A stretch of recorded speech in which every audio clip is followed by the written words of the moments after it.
So welcome everybody today in our Collegium Coranicum in the main building of the Academy of Science in Berlin. Mitte, a beautiful building for this kind of cooperation invitation. Christoph Rauch from Abteilung Staatsbibliothek and we were very happy that you are our guests. Dear Anna, Michael, Tomáš and Zdeněk in alphabetical order this time. Today is an exceptional lecture, not because of the topic. Open access is a crucial topic for the Quran project. It's a crucial topic also for the Kalamos project run by Christoph Rauch. But it might be today the first lecture in Collegium Coranicum where the word Quran does not appear. But this is not important for the moment because there is more at stake than just one single text. It's about the very idea to give access to cultural heritage, about digital humanities, an application, and also a rich collection which still has, I think, also in the coming years, many treasures to deliver to the world. And this is the very idea, and I'm very happy that we can discuss this during your visit in Berlin, in formal occasions and also in informal occasions. So the floor is open, maybe not in the alphabetical order that I have used. Perhaps, I don't know who starts. Please, so the floor is open. Thank you very much. Good afternoon, ladies and gentlemen. Here, please stand in the. You can stand here.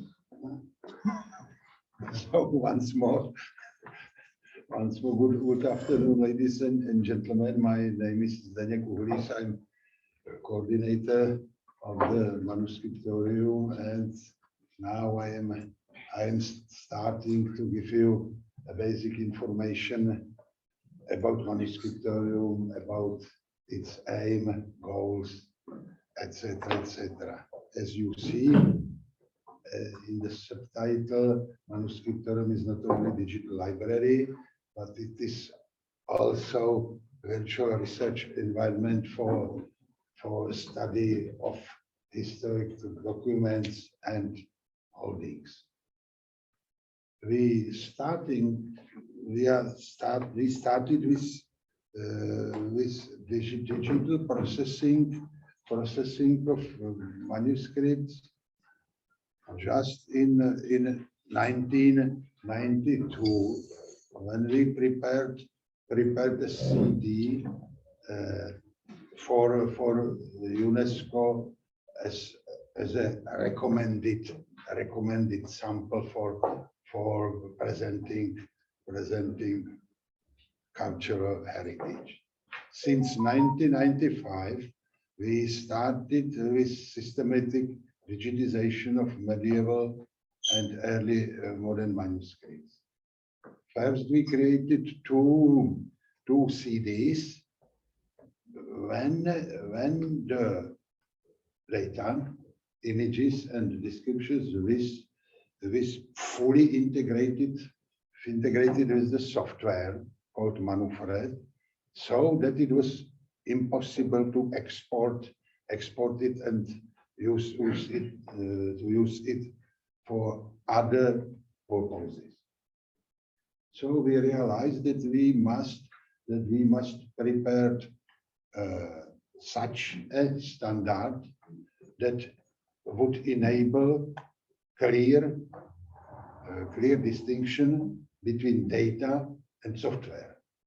And we created so-called DOBM standard, which was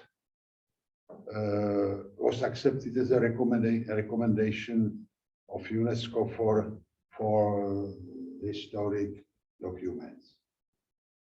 And around 2000, Czech National Library was a member of master project, whose aim was to create first standard for electronic cataloging of manuscripts.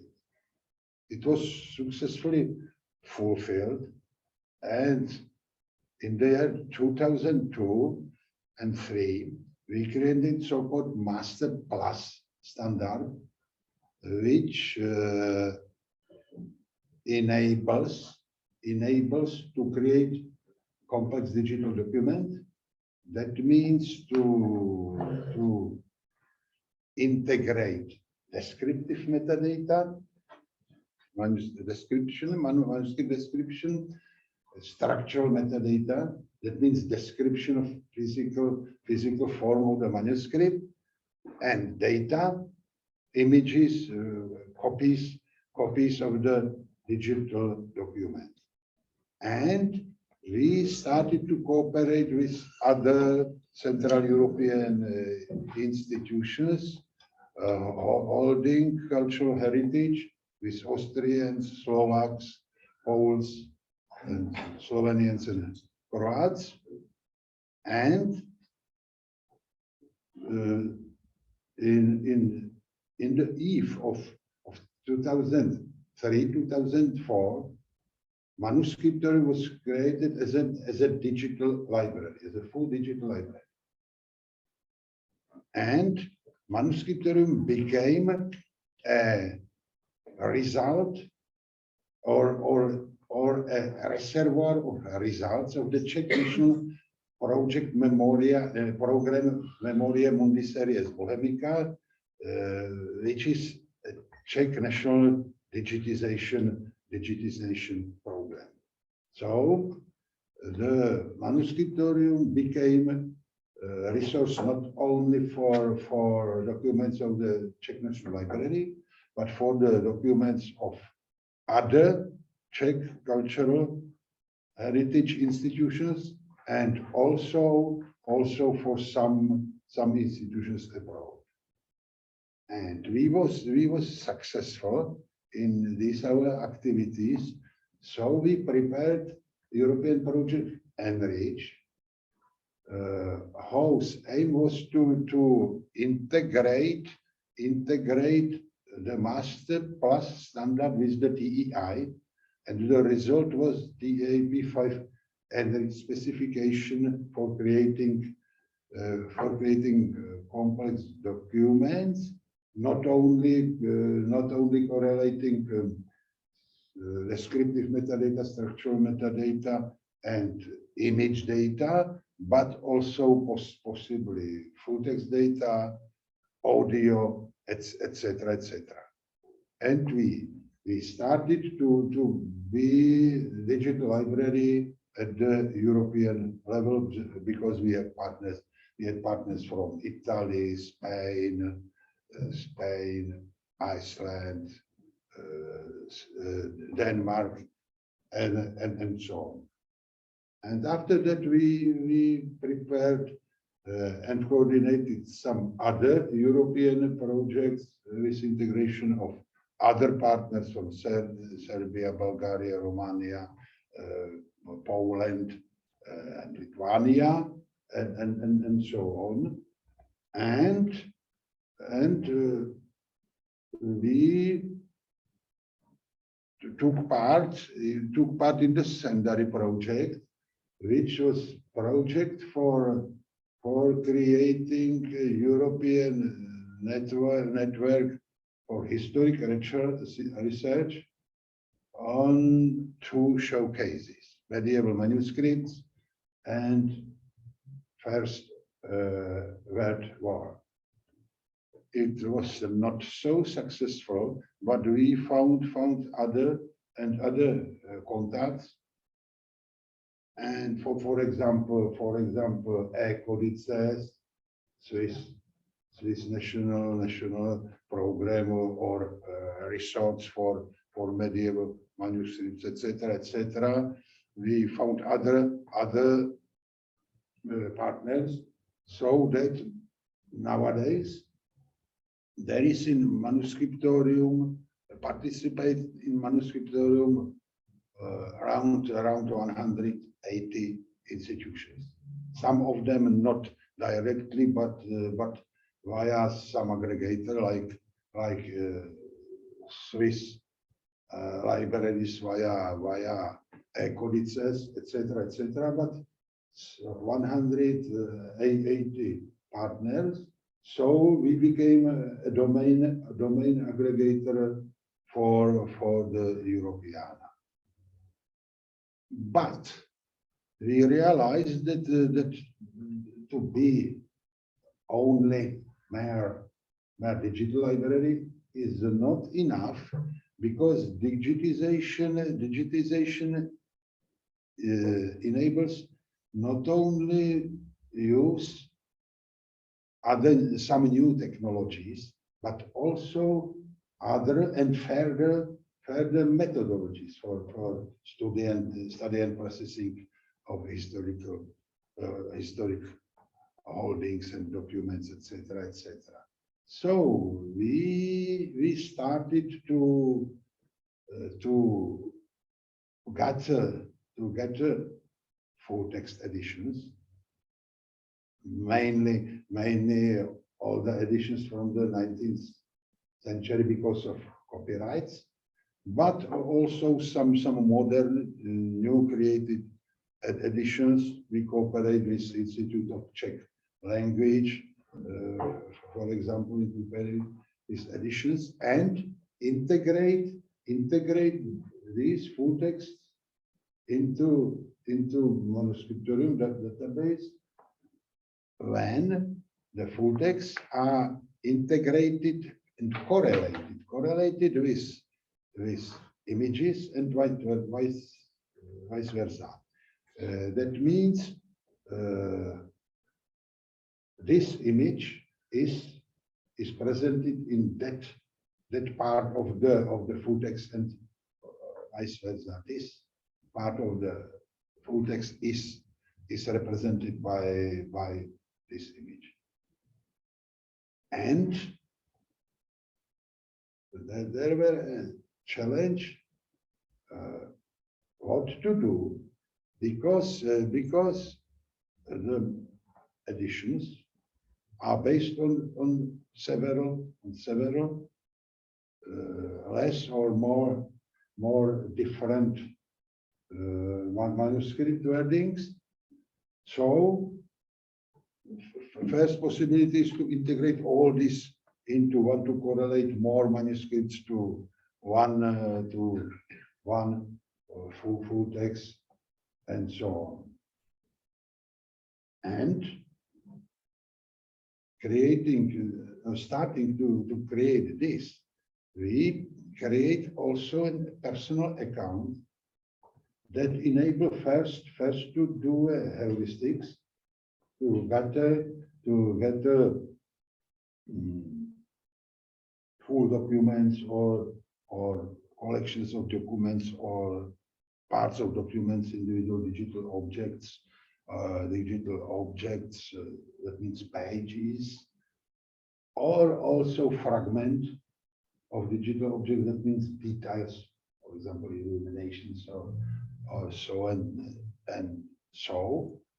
And first, secondly, to put it into my own document, my newly created document, research paper or so, and publish it via Manuscriptorium. That means to create digital networked environment. The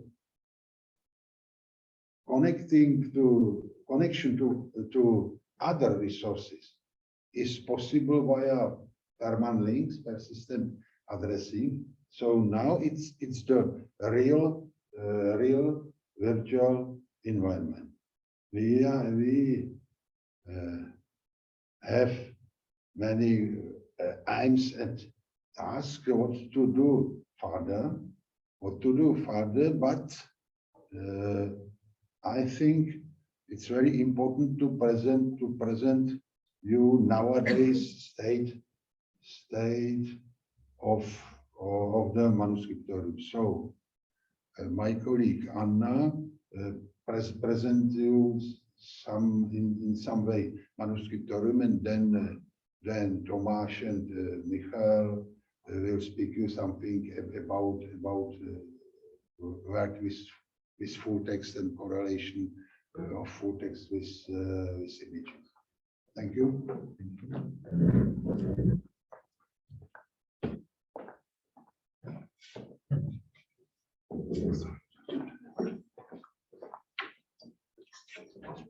Good afternoon. My name is Pavlíková, and I'm also from the Digital Library of Manuscriptorium. And now I would like to introduce you a little bit to the environment of our digital library and to show you what our applications and functions looks like. Maybe for the beginning, some numbers, maybe in some way I will repeat the things that Zdeněk already said, but Manuscriptorium is probably the largest digital library of its kind. Here you see the numbers, so Manuscriptorium is an aggregator not only for the institutions of written culture heritage in the Czech Republic, but also from quite wide range of institutions abroad. It's good to mention that currently we are working on a new version of Manuscriptorium. This new version is already available on the link you see, and there is also a thumbnail on the web page of this new version. The work is still ongoing, so everything is gradually being refined and developed. For example, not everything is already translated into English, but it's already possible to visit it, and it's also the version that I would like to introduce you today. As it was already said, Manuscriptorium has its goal to become a virtual research environment for working with historical documents. And the steps to achieve this goal is the implementation of several applications and tools that should make the work of researchers more comfortable or efficient. The basis and core of Manuscriptorium is its catalog that should enable advanced research work. Another very important application is the reader for viewing and browsing digitized images. And there is also the possibility to open the documents in the Mirador viewer that is also implemented in our system. Another tool is a tool for personal content creation. So the users can collect the items from the digital library, save them to several personal collections, and then create from it some virtual exhibition, online articles, and other online publishable outcomes. And the last significant sphere is digital edition environment that our colleagues will present to you on my part. As for the catalog, it is built with the aim to enable advanced search options. That's why there is a wide range of search categories and filters. And also what is important is the possibility to work with several documents at the same time. For example, here you see the interface of the catalog. On the left side, there is a part of search results. On the right side is one already selected and open document. Above all, or above the right part, you see a bar of tabs with open documents, so you can open more documents. You can just easily switch between the bars and between the tabs and consult more documents and descriptions, for example, of manuscripts. Yes. There is another tool of catalog for comparing two different documents side by side, which can be also quite a handy tool for researchers when they are consulting the documents. As for the application of reader, there are also some functions that should make the work more comfortable. For example, interactive table of contents, a toolbar that allows the user to add items to personal content collections, to crop the images and create cutouts, or download images. It also enables some variety of display options, etc. And it is possible also to view any AAA compatible document also from external repositories in this reader. It's just the possibility to work not only with the documents from Manuscriptorium, but also from any AAA compatible document, and further work with it in this interface. This is the environment of the reader. You see the interactive table of contents, the toolbar, and the bar of thumbnails for which. Can you speak a bit louder? Of course, which should help the orientation within the documents. Here is, for example, the tool for creating image cutouts. You can just select, for example, some sections of illuminations if you want to create, for example, some virtual exhibition about illuminations, some manuscript. And you can just select the section and save it in the personal collection, or you can download it. You can also generate the link for this cutout and use it further as you want. In the reader, there is also a tool for making or adding annotations. So you can add annotation not only to such props or cutouts, but also for the pages and documents.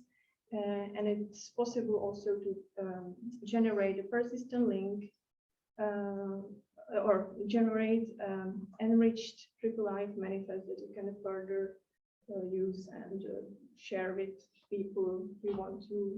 It can be also useful for some education reasons.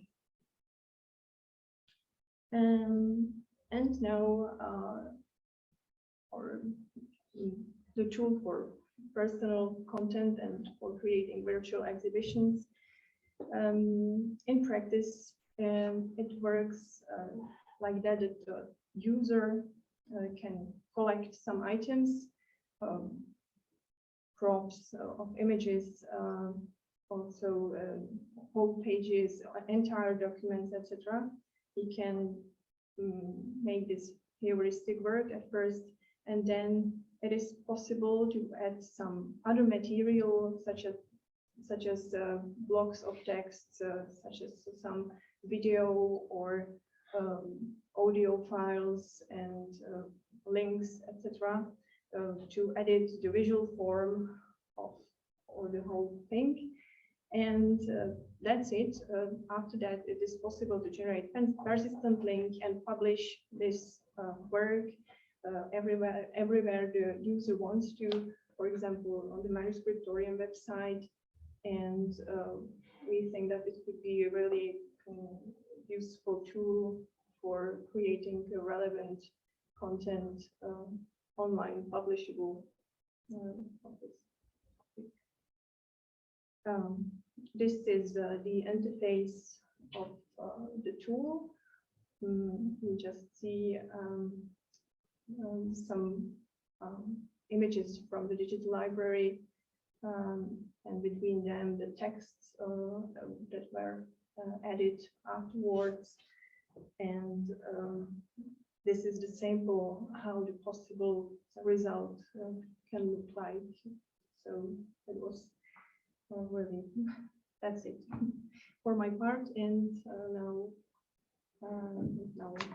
my colleagues will talk about the environment for digital edition. Thank you. Thank you very much once again for the invitation to Berlin. It's a beautiful occasion for us to meet you here and present some parts of our work. We hope that for the future it can bring some results in our cooperation. My colleagues presented here some basic features of the digital library, of its state, how it looks like today. And I'm going to speak here a little bit about another part of the digital library, which is database for full text editions of historical documents. And I'm going to speak about a little bit about methodology, how to actually work with texts in digital environment and what to expect. So presentation, how to present texts in digital form. This is how the basic interface in Manuscriptorium looks like. As you can see already from this picture, the basic advantage or the biggest advantage of our digital library is the possibility to correlate texts to images of digitized documents. Then another feature typical for or natural already today for all the digital libraries publishing texts, the possibility to incorporate critical notes or editorial notes, if you like. So this seems to be relatively natural or easy, but behind there is long and difficult research, because how to transfer edited texts from medieval documents and how to present them digitally. It is a very complex and difficult question.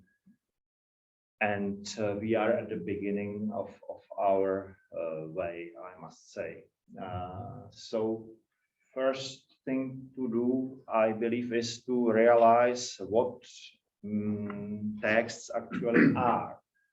There are many possibilities how to look at texts.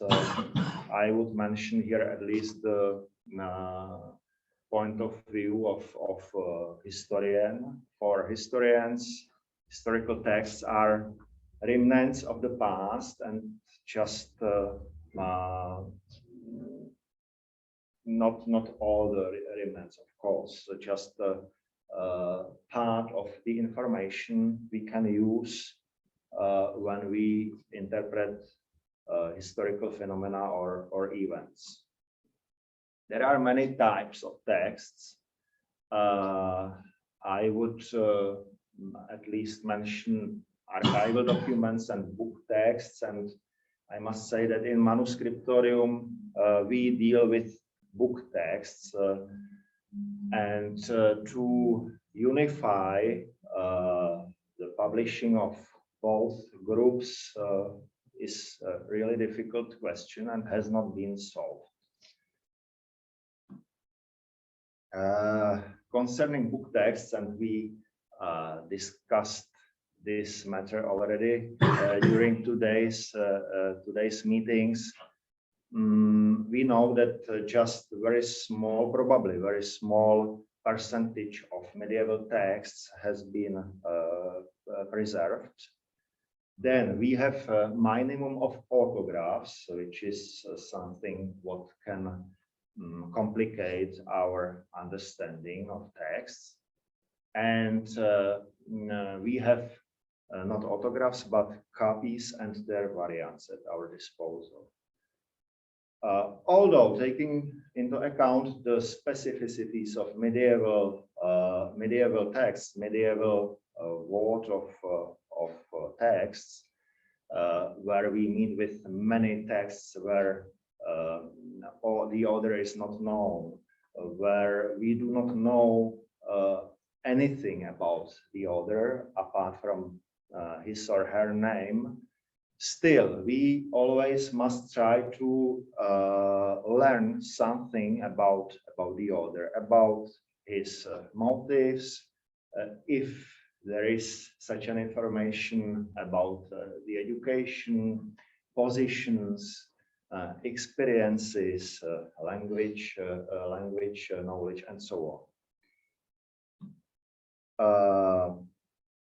Then we try to analyze the resources of the author, and it is again important to say that the textual tradition, texts used by the authors, is just part of what he or she used for the writing.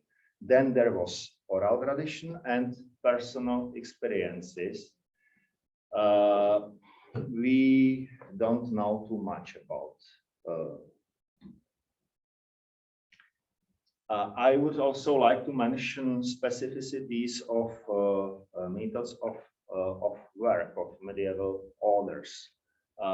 We meet a lot with copying, very different editorial work from what we are used to today in modern environment. We meet with many copying from other authors without quoting. We actually have here totally different concept of authorship in the Middle Ages. And we have here, I would name it open texts, where it is not clear what the text actually is, because there are many marginal notes, intertextual notes, and the editor must decide what still is part of the original text, edited, or what would we label as later amendments and changes.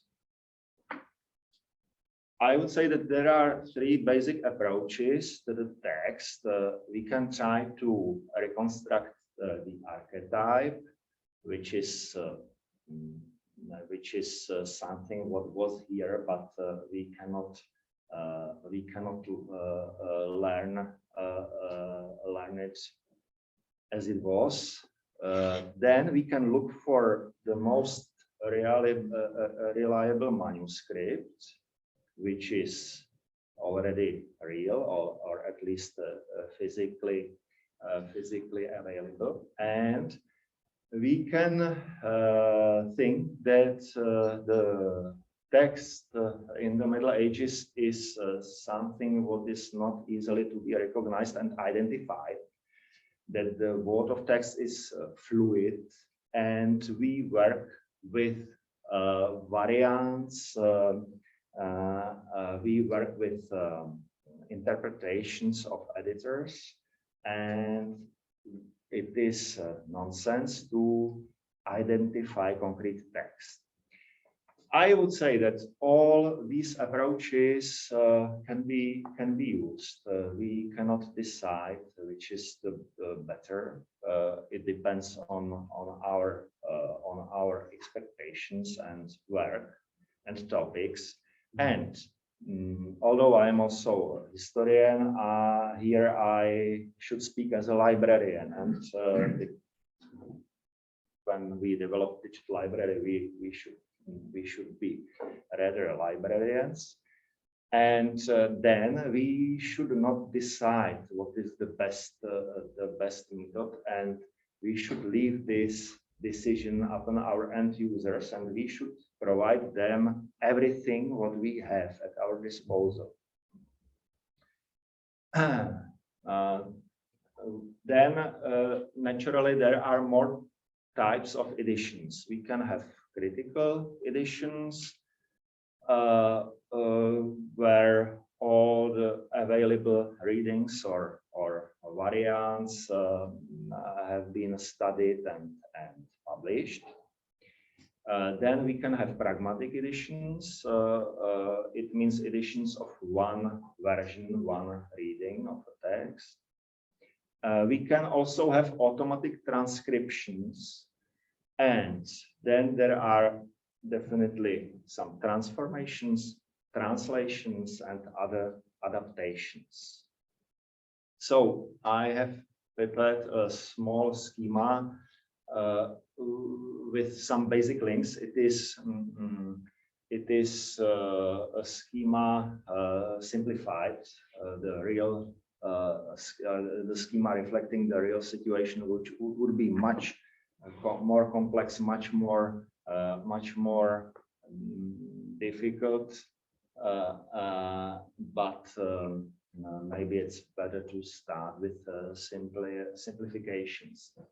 So we have something we could call text archetype, which is not physical, not visible. Then we have variants or readings of text, and these variants are present in various manuscripts, concrete manuscripts.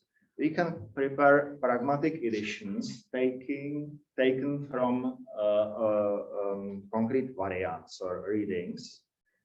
We can correlate them to the relevant manuscripts. Then we can prepare critical editions, and these critical editions are already taken from all available readings and should be correlated to all available manuscripts, relevant manuscripts. Then we can have translations of some editions.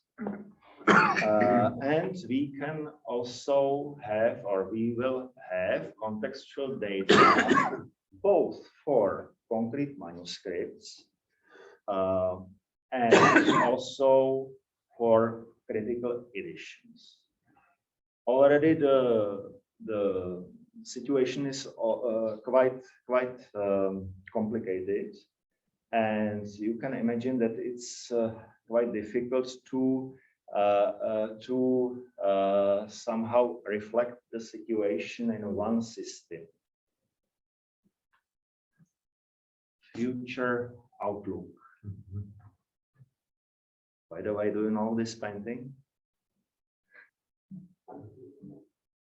Just curious whether Caspar David Friedrich is still known in German. So I think that for the future, we will meet with deconstruction, not destruction of critical edition, but deconstruction. Because why I would say so? Because there are some layers in we can recognize in texts, motifs, microtexts, then texts, and bigger layers, collections. I think that digital editing should reflect the situation in the future. I also think that we will use more HTR and automatic transcriptions. I would say that the result of automatic transcriptions will be something like pragmatic editions. It means we will automatically receive some results, some results of the transformation of digitized image into text, and it can be already used for searching and basic work, and we can base upon that creating pragmatic editions. And we will use more text and comparison programs. This, as I believe, will exist together with critical editions. Therefore, I would not use the word destruction of critical editions, because they will still be important as they are today, but they can be enriched by the immense vote or by the vote of immense number of other types of editions, and the end user then can choose between, can work with much more material than we are used today, and then it is up to him to somehow deal with the more difficult, more complex situation than historians are used today. So just for the beginning, and my colleague would tell you more about our actual state of full text editions in Manuscriptorium. So good afternoon on my part as well.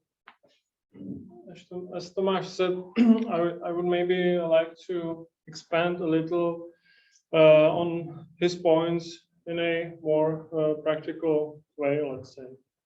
So, but I will also repeat some of the so far mentioned points. So the full text edition environment will be one of the cores of the new Manuscriptorium, already available to the public, but right now the digital editions are not available yet.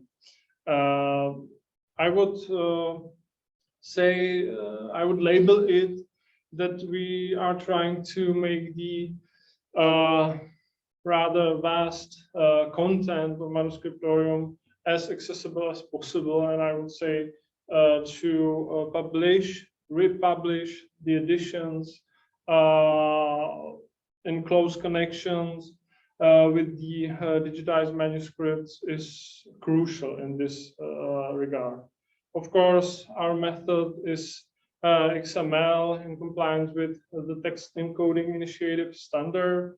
We are aiming not only for the general public and researchers, but also at our content partners, meaning that we would be more than happy to publish and aggregate, not only as we are doing the catalog records and the documents themselves, but also their representations in the form of editions. Of course, what is absolutely necessary is the persistent linking, which we will definitely guarantee, as we are already doing so. And now, how we approach it, because as Tomáš said, there are many possible methods. So one is definitely the obvious way, which is on the other hand the most time consuming, that is creation from scratch of original critical editions by today's standard scholarly methods. I think we all know what I mean by that, so I would maybe like to focus on the other, let's say in some aspects even quite heretic methods, but that have some advantages to them, let's say. One of them is, which is not so unusual, but I think we need to focus on that quite much, is the conversion of older editions no longer protected by copyright. And the third, let's say, can be labeled something as text aggregation, meaning making use of immense content already available on the internet in various digital libraries or text databases, meaning that they stem from editions of some sort, but we don't have any variant readings, editorial notes attached to them, but we can, on the other hand, quite easily make use of those texts. But in that case, it's absolutely necessary to focus on such sources that are reliable in terms of their text representations. These are just some selection of the biggest ones and most reliable, I would say. But even so, that takes a lot of a huge amount of time. So we are grateful for any help, such as that we are making use of many trainees from around the whole Europe and abroad. Here I'm just trying to summarize some of the biggest advantages. As I said, it's quite easily feasible. It's very time-saving and effective. And what's most importantly, I would say, is the potential of such approach in terms of popularizing, for example, the content of the documents, and also to republish the editions that could be and are and were in many cases published in only small numbers, and we can republish them and further enhance them and put them in a new context. So that is how it will look in the near future. You will be able to navigate yourselves to the environment dedicated to the editions. As Tomáš already showed you, the basics are quite simple. You can view the text along with all the possible correlated documents. You will be able to see only the text. Practical things as to navigate through the text will be also and is already present, of course. What is the correlation, enabling you to see the precise text segments present on the pages. So let's move on to the conversion of semi or critical editions. As I said, I think it's enormously important to focus on these as well, because we can save much time, and also we can use them for our other work regarding it, meaning that we can add wide range of other information layers, such as if there, as was always, it was quite often the case, the older editions were done on the basis of only few manuscripts, for example, and we can add other reading variants. We can add further literature references. We can reference personal or place names, etc.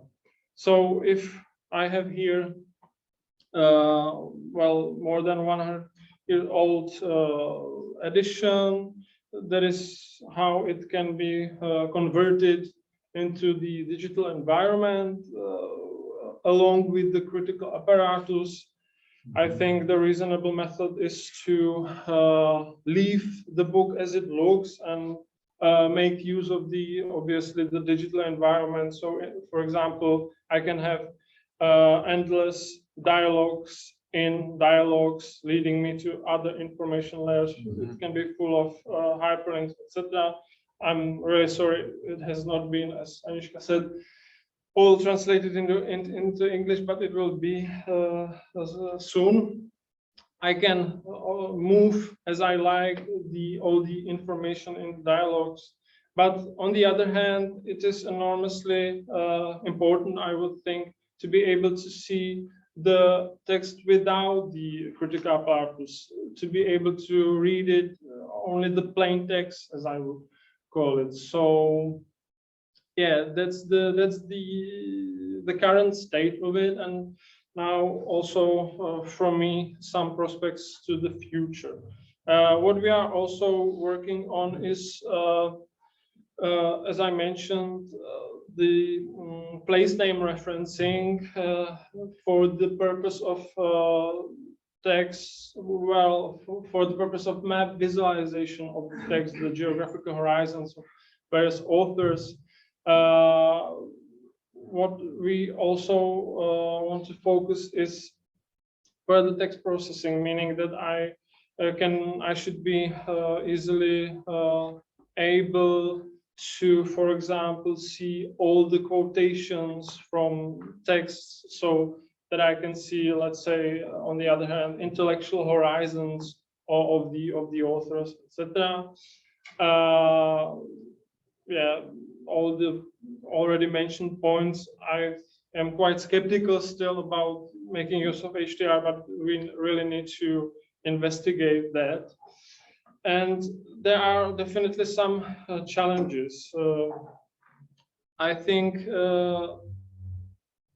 what's in accordance with our general approach is the crowdsourcing, that we really want to make our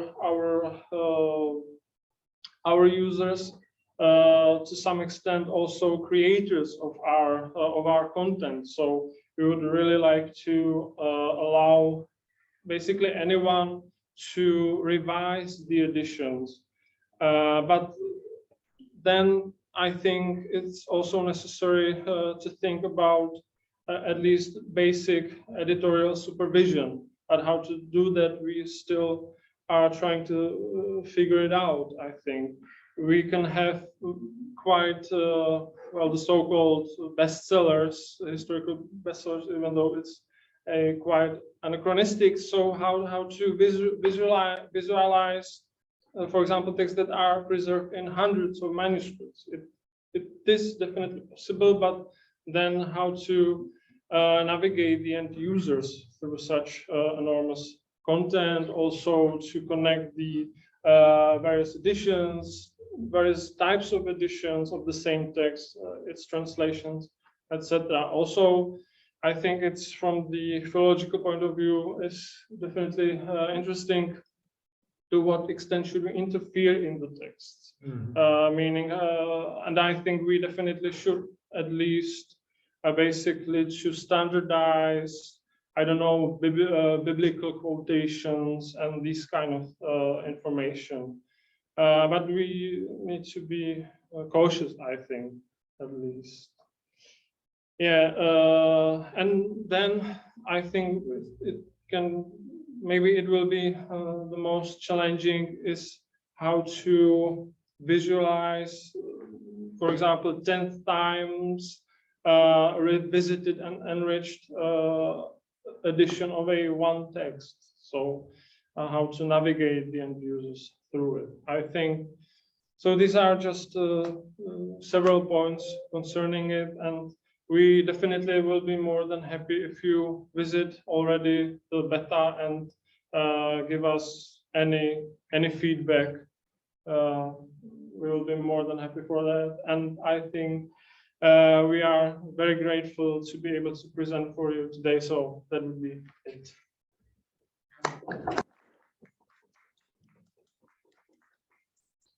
Thank you very much for this multi-layered presentation.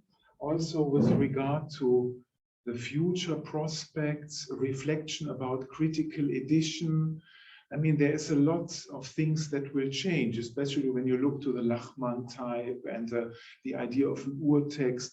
Maybe it's also at that time evidence was restricted, and now we can reach out, and there's plenty of possibility, sometimes a bit overwhelming. And yeah, thank you very much again. So this Manuscriptorium is, we have to register and then you can use it. Well, the full text editions, it will be like that, but we still have it only on our experimental servers. Ah. Yeah, but we can definitely send you links where you can access it anyway. Yeah. Please do so, yeah? Yeah. And those who are here, send us an email, then we provide you this exclusive offer for people here, and I hope it concerns maybe also those in the internet following us on the screen. There's a question, please. Just following up that. And please speak up. The beta features you showed us, not the edition section, they are already publicly available free? Yes. Okay. And I was surfing the beta version whilst you were talking, and I was really interested in in finding out where can I find all the full text editions to see how they look like. But I didn't find on the left upper side. I didn't find the function which was shown there. I was only having the Mirador link. Yeah, of course. Is this only then if I would log in and be registered, or? Well, I could have maybe changed it a little. Well, as I said, the full text will be available in the coming weeks, right? But So it's the link to still, the full text. yeah, it will be here. The beta version stays, and we are adding new functions to it, new features, new environments. And then during this year, we will completely, turn off the previous version, and all will be available in this new environment, including the full text editions. Yeah. So what I showed you, that is our current efforts. That is what is under development right now. Many of the features are already prepared, but we want to have it, prepared and without the obvious errors that are still, some of them are there. So that is why it's still not public yet. So, yeah. But I think Marcus and me, we would encourage you to put it online, because there will be always errors. Of course. I think it's from our experience in Corpus Coranicum, I think in Calamos, Christoph, it's a bit similar. You have to go online. That's at least our experience. And then, of course, there are errors. What's wrong with it? But there's much more benefit than disadvantage, I think. Yeah, please. How will you deal with versioning? So you said that you will update full text editions and so on. And when you at the same time provide links that should go to the same document, and then there's an update, it will not be very persistent, I guess. So how will you do with that? Well, I think what will be necessary is our various persistent links that will either lead you to the edition itself, the original, in its original state, and then there will be some part added to it, leading to the additions that includes the other information layers. That is definitely necessary, and that is also one of the things that we are still working on, right? But yeah, that is a crucial point, definitely. But yeah, I think it's the same for catalog descriptions. When we actually are maybe more open to changes than what you presented at the Handschriften portal this morning. But we also definitely want to archive the old versions of catalog records. But for the end users, we would provide the probably best records as the first option, and then you should have the chance to see the historical forms or historical records. In some cases, it makes sense to archive them as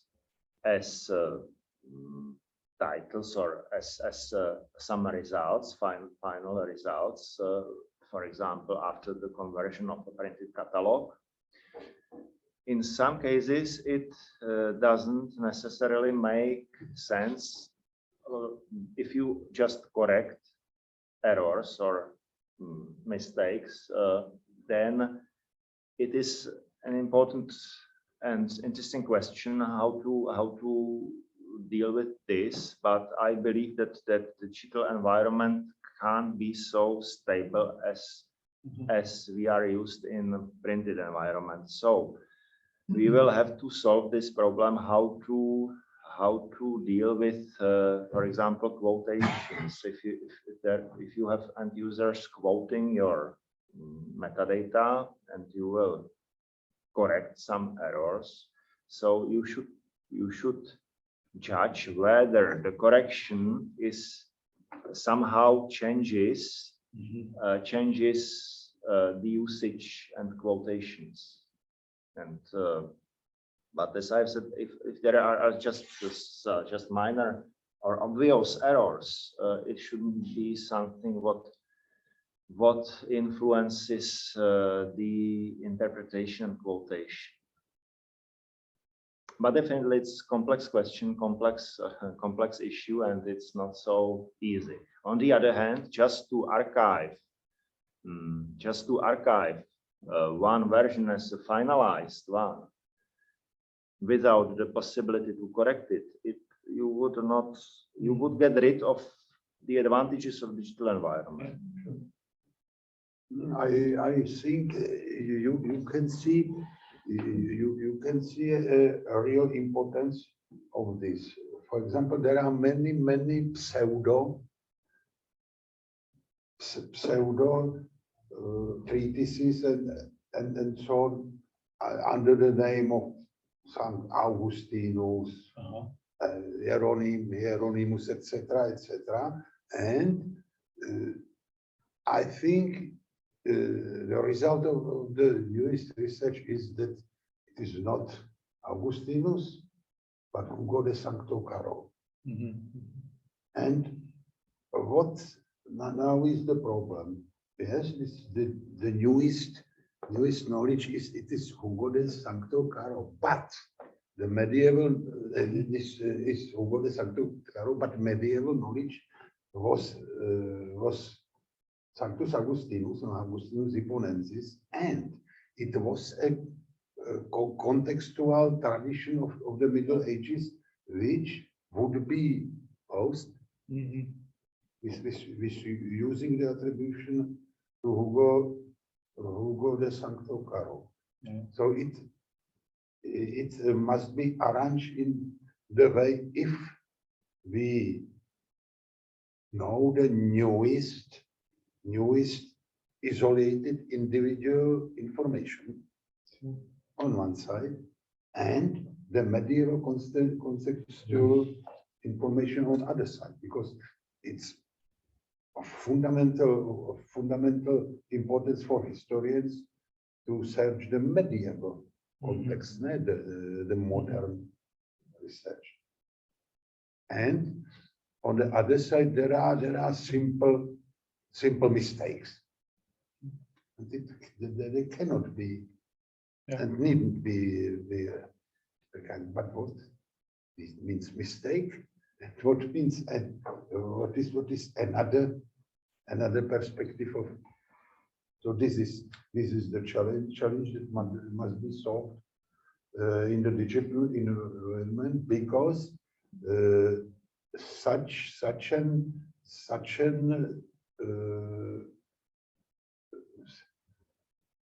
thing wasn't in analog. Wasn't in analog environment. So it's new phenomenon, and we must find new ways how to, and new methodologies how to solve it. primarily you are working with Latin texts, yeah? Not Latin. Not exclusively, but this And, is Old Czech, German, let's say. But since we are medievalist, specializing in Latin, yeah, that's our. But we have also some Greek texts, for example. which are- We can aggregate or integrate old middle French or middle Hochdeutsch Or Arabic. or Arabic texts. But we are medievalists from Czechia, so the main languages for us are Latin, Czech, German. Yeah, I mean, in your presentation, I did, and I think also Markus Schnepf, we saw a lot of common references, things also we are using, standards, TEI. Also, I find important that you have this device to quote images, yeah, to cut sections of an image and to refer to them, so to say, in order to quote a section. This is usually difficult because you have to write line 14, line 15. Do you count the header? Do you not count it? And this we have together with Farah Artika, we have developed a tool. It's not yet published, but it's already on a hidden link where you can do this IIIF process with Quranic manuscripts, where it's of particular important also because people refer to objects. They try to describe where it is. It's much more clever to just give a kind of digital quote for a segment in the image. Yeah? Yeah, please. Yeah. I think a crucial question for users of databases is the searchability. Absolutely. Do you offer a free search or do you offer search terms? What can I search? How can I search it? Yeah. Do I use Boolean operators, quotation marks, and how you solve this problem? Question to you, yeah? We can show it to you online. Well, It works. Show it. Yeah. So you have full text search, but maybe you have also a text search. Yes, there are many possibilities because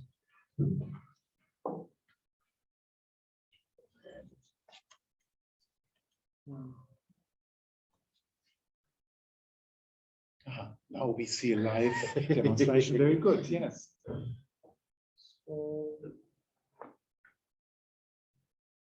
We just chose to use some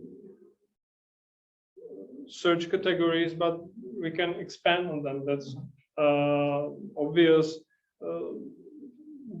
Of course, there is a full text, let's say full text searching, meaning that it will search for the term anywhere in the descriptions. For the full text, I think there will be, and that is what we are still working on, and that is the main reason, let's say, that it's still not hasn't been published, because we still have to create independent catalog for the editions, but definitely they should be interconnected. That's obvious, but I think we need to separate these.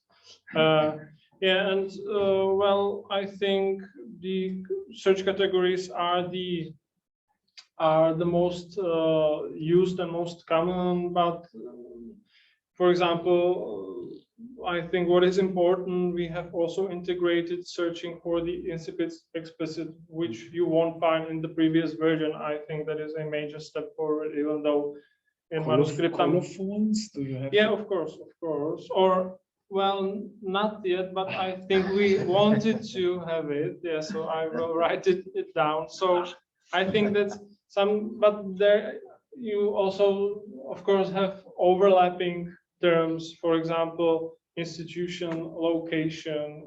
It can find you the same, of course, place of storage, but yeah, the location is where the document is stored. An institution can be also, for example, medieval monastery that possessed the manuscript. What is the technical system by which this is all built? Well, if you want to get into real specifics of the Just technical, which kind of program or? well, since the whole technical aspect of Manuscriptorium is outsourced, Oh. we are not actually the owners of really? the system. Yes. Yeah. Yeah, but the cooperation is from the beginning, and there are many advantages for it, but also some of disadvantages. So we basically don't possess the code. You do not possess the code. Well, it's a very specific legal question. We Uh-huh, have it yeah. saved in our building. Yes. Now the code. So Yes. if it happens that the company preparing the technical staff or coordinating technically the library, if it happens that it would somehow end the cooperation, or the owner would die or anything. Yes. Then we have the rights to open the codes and provide them to another. So in this case, the source code is Yeah. shifted to you. Yeah. Yeah. But for example, in terms of searching, it definitely depends what is in the TI description, right? The XML, right? So that is, yeah. There is also index inside, so it offers you the possibilities typing the first letter. It's important, for example, when you look for some libraries. Yeah, it offers you always the index. Based on what's inside. What's X13? Shelf marks. Shelf I mark. chose Shelf searching mark. for shelf Yeah, of marks, so course. all Yeah, the yeah. possible shelf marks, Mhm. and also some technical ones, right? But Yeah. it can, yeah. So this is Sure. first step, and then the system enables filtering and narrowing the queries. So you can save wider query, then continue with the searching, narrow it by some other queries, and prepare quite complex Wow. queries and. Go to Arabic, please. Yeah, sure. This is the blank search, right? So, So where does this information has been entered by your team, right? All these It titles. depends. For example, this is the source is Biblioteca Nacional de España. It means that it is the content partner, National Library of Spain, and they provide all the metadata. So that is what you mentioned in the Yeah, beginning. This the cooperation. most information is aggregated, so we are not the creators. As We the- are aggregators, and perhaps we providing integration of services. Yeah, so basically and we are only- responsible for the quality of the data, but we are responsible for the management. Availability. Yeah, of course. Then there you have also the tools how to work with the queries using those stars. It means looking for a root of the word, for example, without suffixes Yes, or okay. without prefixes. But I think that that should be the standard. This question is, so you have aggregated data for many institutions. Is this also represented in the usage of the database? So you are not in your project, you're not devoted only to represent the Czech national heritage. Yes, sure. You provide data and image from several collections. So do you know about the users of your Manuscriptorium? Are they also from everywhere? Or? Yes, they are from everywhere, although almost half of the users comes from Czech lands, but another half from other countries.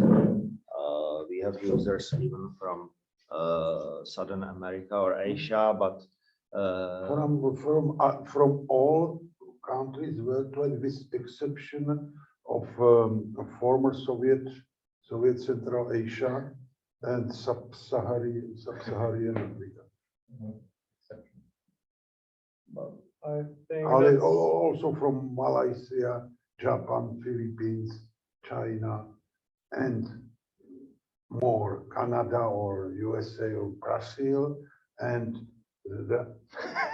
mainly our users are Central Europeans and Western Europeans. But it's definitely obvious that, for example, the Swiss access e-codices, not our, let's say, library, but I think the future of the interconnecting the content will show the advantages of the aggregation. For example, the editions, right? So once we can not just correlate them to our or to documents stored in Czech Republic, but really to show the preservation of text throughout the Europe, then I think we will really start to see the difference.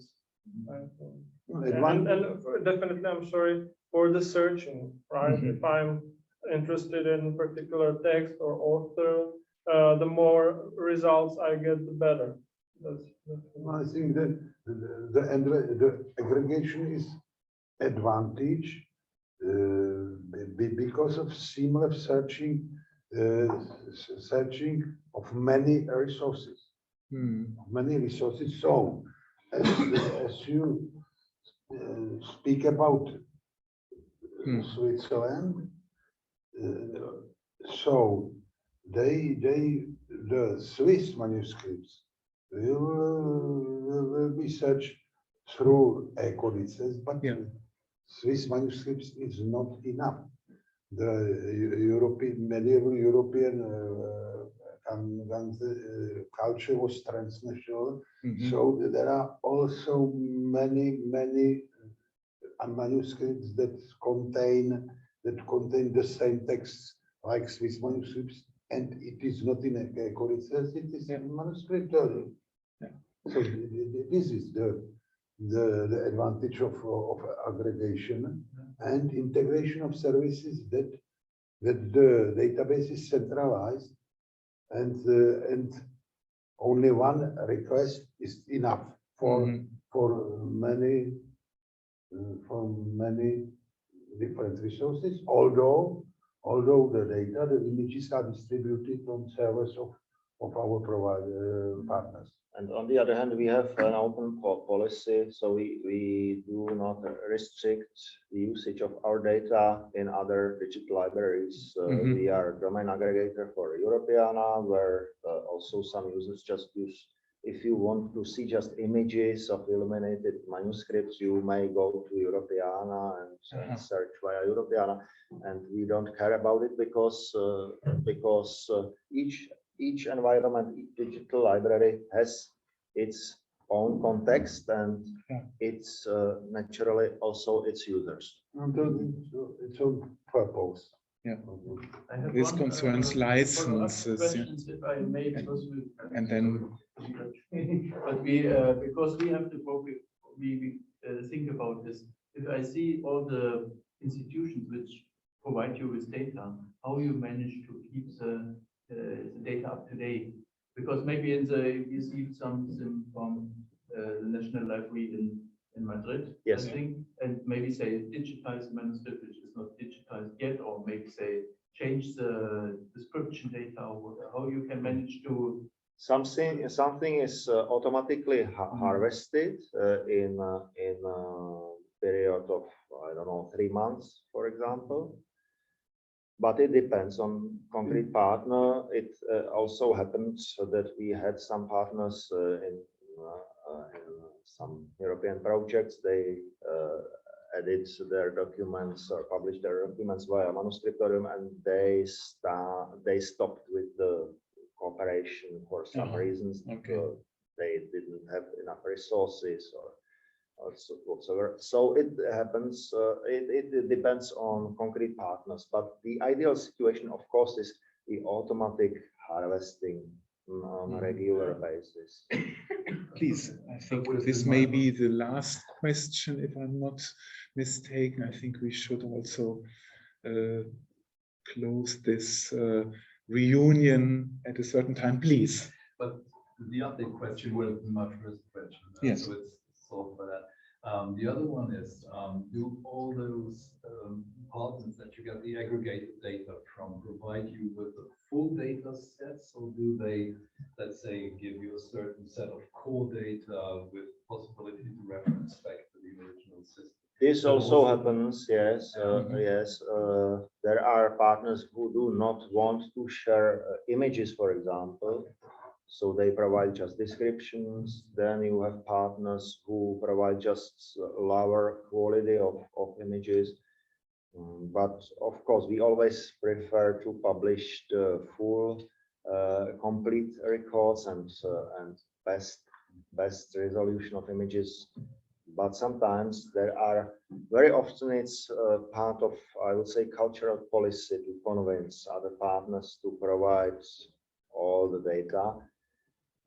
Technically, we do not take images to save them at our servers. If our partners do not want it, sometimes it happens that they are not technically equipped enough and ask us to save their images.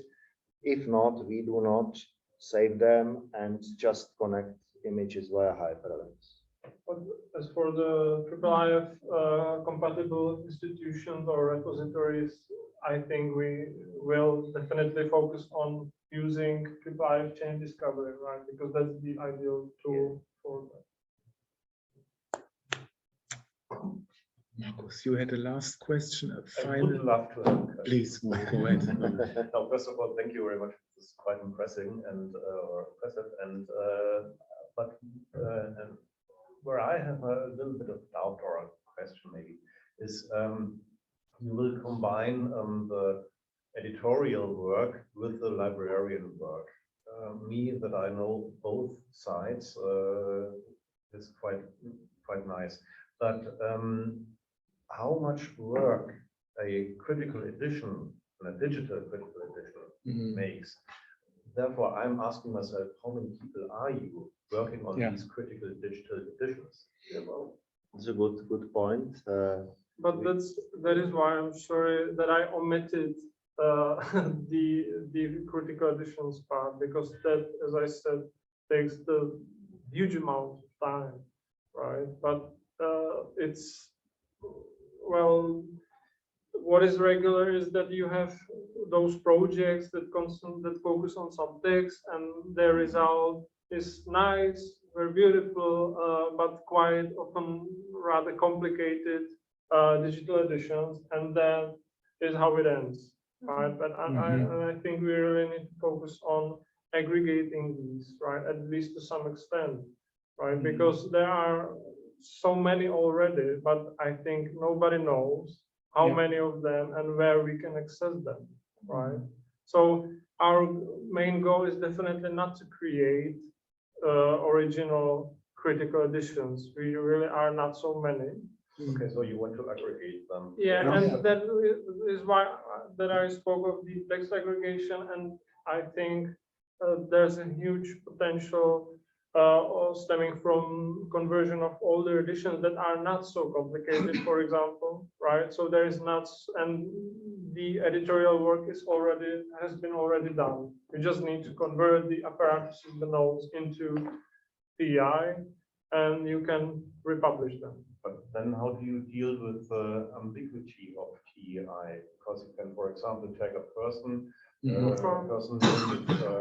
element person, attribute name, or you can use referring strings or stuff like this. So, definitely, you have two digital editions transcribed from the TEI. Without the same schema, you will have different editions. Therefore, the environment must be must be heterogeneous. There are many levels of quality quality, and both concerning descriptions and editions of full text. And well, we try to gather what we can, and therefore enable the efficient searching.